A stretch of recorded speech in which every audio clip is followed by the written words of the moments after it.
Hi, I'm Dr. Daphne Mobley, and you're here with Moments with Molly, and I have the the distinct pleasure of interviewing Pete Clementi. That's correct. And we are going to talk today about post-traumatic stress disorder. Pete, did you know there was an article a few years ago in the People magazine, and they had an interview with a military veteran who had left the military. He was in a war and he couldn't sleep at night. He was very, very angry, and he came across this white Samoyed dog.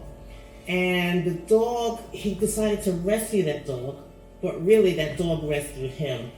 I mean, his anger, he said, began to drop.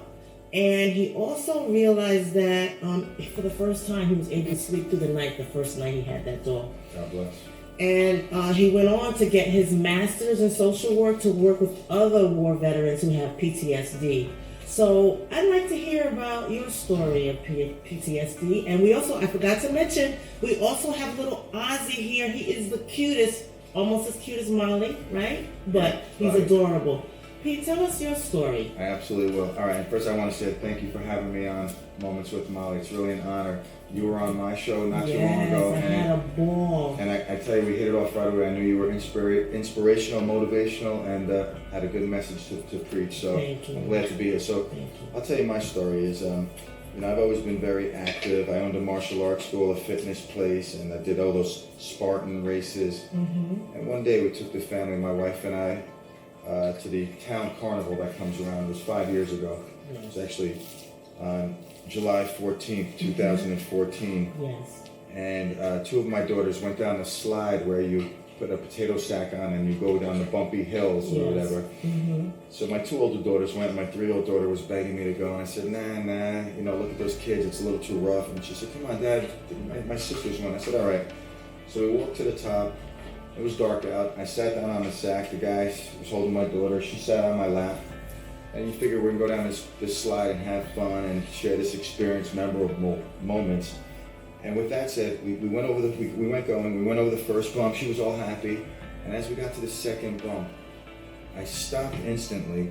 She went flying off my lap because it just happened so quick. Oh my gosh. She went rolling down the thing, and if we were in the next lane over, she would have been probably killed or paralyzed because she would have went flipping down the metal stairs. Oh my goodness. Oh my gosh. Right. So I tried to get up to get her, and I couldn't move. And I realized instantly that there was a problem with my leg. So, the guy who was running the ride slid down. He thought I had a sprained ankle, but it was more than that. And I ended up breaking my tibia, my fibula, and 22 bones in my foot. Oh my gosh. So he's talking about in his leg.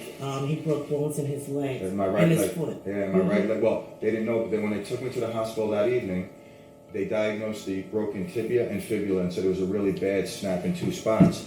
Oh and my gosh. they didn't even x-ray my foot. With that said, they ended up doing a surgery 10 days later, and they assured me that within a few months, 6 months, 8 months, a year, that I would be back to my normal self. Mm-hmm. Instantly, I told them, there's something wrong with my foot, there's something wrong with my foot, there's something wrong with my foot, and I have OCD, so this was a every minute thing that I was saying to myself, to my wife, and anybody would listen, any medical doctor that I had dealt with, there's something wrong with my foot. 4 weeks after the surgery, they finally x-rayed my foot and realized I had 22 broken bones. Oh my gosh. Right. How could they miss that? I mean, if you're saying you're in pain, you're supposed to, as a physician, you're supposed to work up the case and say, what's going on in that area where you're saying the pain is, and to miss that many broken bones is like stunning. They say it's normal, it's the blood, it's flowing, it's this, it's that. I gotta keep my leg elevated. That during the night of the accident, the trauma was in my leg, and that's where I complained, so they didn't think about x-raying the foot because it was obvious that the shin with the bone was through my leg and this and that. So I got surgery, and they put titanium in my leg, and instantly I was saying to the doctor, it's very uncomfortable. My leg is uncomfortable. And this would go on. I would go to therapy every day, 3, 4, 5 days a week, and I would tell the therapist, my leg's uncomfortable. That's normal. It's normal. It's going to take time. We've seen you before through other injuries. You rush it. You got to calm down. It's a major injury. Slow it down. So I have anxiety, I have OCD and bipolar, and these were starting to affect me dramatically because I would here guys, come on, I would compulse on my leg and the symptoms I was feeling in my foot. Pain, yeah. I mean, how can you not? How can you focus on anything else when you're in pain? Couldn't.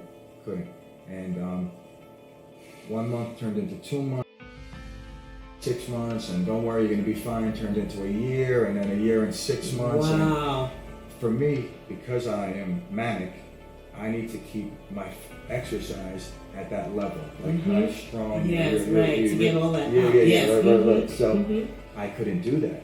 So I started suffering inside, mentally. Like I'm usually manic with that bipolar, but now I started getting to the depression side. I see. And it really started sucking me down. And I would call the doctor, hey, my leg doesn't feel right. You know, don't worry, it takes time. You know, you had a really bad I heard the same thing over and over again. Over and over, and that's really not encouraging. No. When you know you feel something, and Right. you know you're trying to tell them, and they're not listening. So that obviously has to be frustrating. On top of the pain alone, I can't even imagine suffering with that all the time. Pain I can deal with. Pain's, you know, it's like I need some sort of resolve though. I need an answer. I just can't hear that. But what I was hearing was completely opposite of what initially they told me. This is an injury that in 8 months to a year, you'll be back, you'll be doing your thing, and before you know, you'll be back to normal. That turned into a year and a half, 2 years. Oh my 2.5 years, 3 years. Okay. And I started getting really depressed, and then I started getting really heavy. I walk around at 160, 165. I started ballooning up to 185, 190. I could see the weight coming on, and I was turning to food and drinking, not like alcoholic, but just a drink, you know, a dinner or two. Yes. You know, and that was like kind of like helping me. Just to calm you down. Right. But through all that, I always had, you know, my wife who was very supportive with, you know. Thank goodness. Absolutely. But the problem is that, like any relationship or, you know, when you feel your mental illness is like taking over, it's hard to converse with people and tell someone like, I'm feeling like this, or I'm starting to feel suicide. Like, I started getting suicidal thoughts after 4 years. I knew I would never be the same. I came to that reality that it just would never be the same. And they finally realized I was allergic to titanium. Oh my gosh, that's what it was. So the metal that was inserted to fix the bones was what you were allergic to, and then, oh wow. Yeah. How many years did it take to figure it out? 5 years. 5 years. And a near-death suicide on Perkins Street. Oh my gosh! But thank goodness you're here. Yeah. God bless. And you're. It's amazing that you went through that period, and that you are so giving and so authentic and transparent about what you went through. You have to be, like you said before. Sharing is caring, and I came to realize this before I had my accident, and it was a gift from God actually. You know, you gotta find a silver lining. And before I had my accident, I looked at people in a different light, and I looked at illness, mental illness, or physical illness in a different light. When I owned my martial arts school, it was one of those mixed martial arts fighting schools, so you had to at least pretend to be tough, even if you weren't tough, you had to pretend it. So, you know, it was always shake it off, suck it up, and that's the mentality that was taught to me by an Israeli commando. Yes. And that's what I taught to my students. Yes. And hey, listen, you only need to kiss me right now. So with that said, I had a great support system with my wife, who was, you know, really, really supportive. Some spouses aren't supportive through that, you know. Right. They're, you know, And to be so supportive that for that long a time. You know, some people may say after 6 months I've had it. Yeah. Some people may say after a year, but you know, for 5 years, that's like tremendous.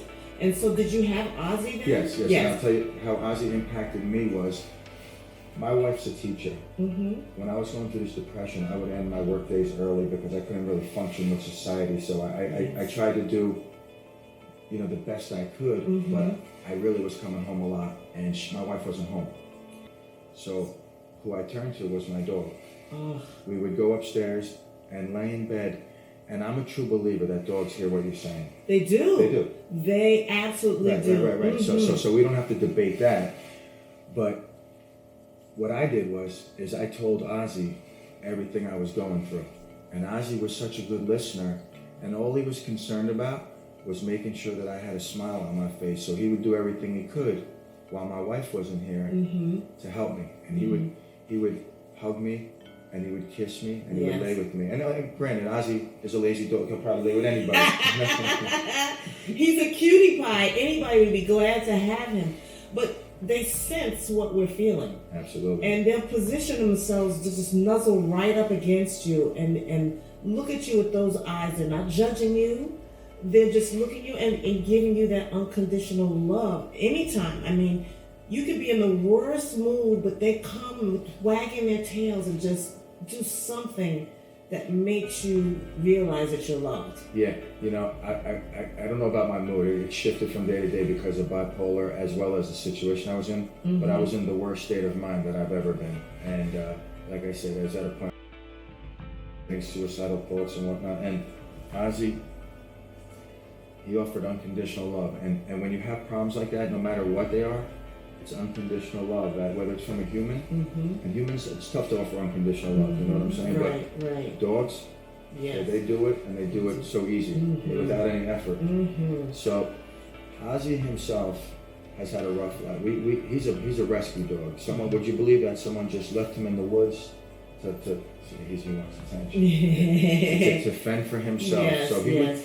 I truly believe that the galaxy and this solar system and the world works in a weird, not a weird way, but just a very simplistic way. Ozzy was brought to us for my kids and my wife, because they all love him, especially my daughter Natalia. But he was really brought here to help me get through when, like I said, I'm lucky that I have my wife, because she's not only supported me through those 5 years, but through 20 other years of misery that I put her through. That's a long time. Congratulations. Yeah, no doubt. Mm-hmm. And I will congratulate myself and her on the hard work that we put together, put forth to have this good relationship. But Ozzy's a big part of our life. Like any other family that has a dog, he's our kid. He's our fifth kid. I agree. I hear 100%. And you know what used to bother me when I was practicing part-time? I do it once in a blue moon. But when I was practicing part-time, people would find themselves struggling to say, he's a family member, he's like part of our family. Well, no, he is part of your family. It's okay to say that. And it's okay to say you love him as much as your kids or your wife or your husband. It's okay, you know? Yeah, my wife and I, before we had kids, actually, we were doing boxer rescue. We bought this house 15 years ago, and the first thing we did is we tore out this kitchen thinking we would have the money to redo it. And it took us 10 years to finally put in a kitchen. And actually, this was a full-grown kennel. We had, wow. Oh my God, you don't even understand. We had like the cages and and fenced-in yard and go out. And so anyway, the dogs, we had white boxers, and they would always get cancer and pass away. Right. And we had one, Jazz, that Jazz was that was our first dog and was our sweetheart, and she ended up passing away. She was diagnosed with cancer, and we brought her to Oradell Animal Hospital, and right, well-known place, and gave her treatment, thousands of dollars, as if you would do to another kid, right. So it was the week of Christmas, and on Christmas Eve, she all of a sudden, she would sleep in there. She had her own little couch and bed, and she rose. And we were like, wow, oh my God, the treatments are working, she's gonna be fine. She fell sideways, fell off the bed and died. Oh my gosh. And let me tell you something. Yeah, right. It affected me to a point where I was a gym teacher then. I had my martial arts school, and I canceled classes at my martial arts school because I had the control to do that. A tough sensei, and then everybody, come here, Ozzy. Ozzy, no, come here, buddy. Come here. You're the second star of the show. All right. So, I lost my train of thought. You're talking about that white box of the right. So that affected my wife and I. I couldn't, when I went to school, I worked in a parochial school. Sister Stephen Gerard knew that I was off. She could sense something was wrong, and I started crying. And she said, "What's the matter, Coach?" And I said, "My dog passed away." And she said, "Listen, just go. A week, 2 weeks, a month, whatever you need, just go." And she was sympathetic to that. And I'll always remember that. And I'll always remember the pain that I felt when it was over. It's like, and from dealing with it yourself, as well as being in the veterinarian with people, it's very traumatic. And I believe people suffer PTSD when maybe their pet goes, because it's so traumatic. Right. The bond. There's this huge bond. The human-animal bond has shifted over the years. I mean, when I was growing up, it was about your dog being in the basement or the backyard. Really no interaction, not as much interaction in the house. But now you see people going everywhere with the dogs. You know, pet hotels, pet-friendly hotels. Yeah. There's so much that I'm so grateful for. And this is the reason why I want people to know about the tremendous impact that pets have on all of us. And I'm not judging. I'm more dog-centric. But let me tell you, if a Geico or a Lizard does it for you, it's still doing it for you. No doubt. You know what I mean? And I so much value the friendship that I have with my little girl too. So Can you just tell them, Pete, where people can find you and hear about all the great work that you're doing? chimney work. I own Pete's Chimney and More. We've been around for 30 years. A very respectable company in the Hudson Valley area. I used to own it's ice cream store, martial arts school, fitness place. Now I'm focusing on radio, my true love. Yes. I've done a lot of radio over the years, and the show I'm doing now is called the Pete Clemental Show. It's an afternoon drive show, Monday through Friday from 3 to 5 on a local radio station here in Rockland County, WRCR AM 1700. You can also find it on WRCR.com as well as ClementalHealth.com. And what we do is, we do your typical afternoon drive show, music, news, come here, Ozzy, traffic, weather, come here, boy. And we always bring up mental health, mental illness, mental wellness, talk about suicide, talk about people who are affected. My co-host, he's a board up, but he's slowly becoming like my co-host. He's schizoaffective, so he's open about his stuff. We have great guests come on with compelling interviews that, they're the experts in the field. I'm no expert. I don't diagnose medical issues, but I clearly talk about mine and have other people share theirs. Hey, you. And he was very authentic about it, and I appreciated having a chance to be on his show. It was a fantastic. You could just feel the positive energy of his show, and I had such a wonderful time.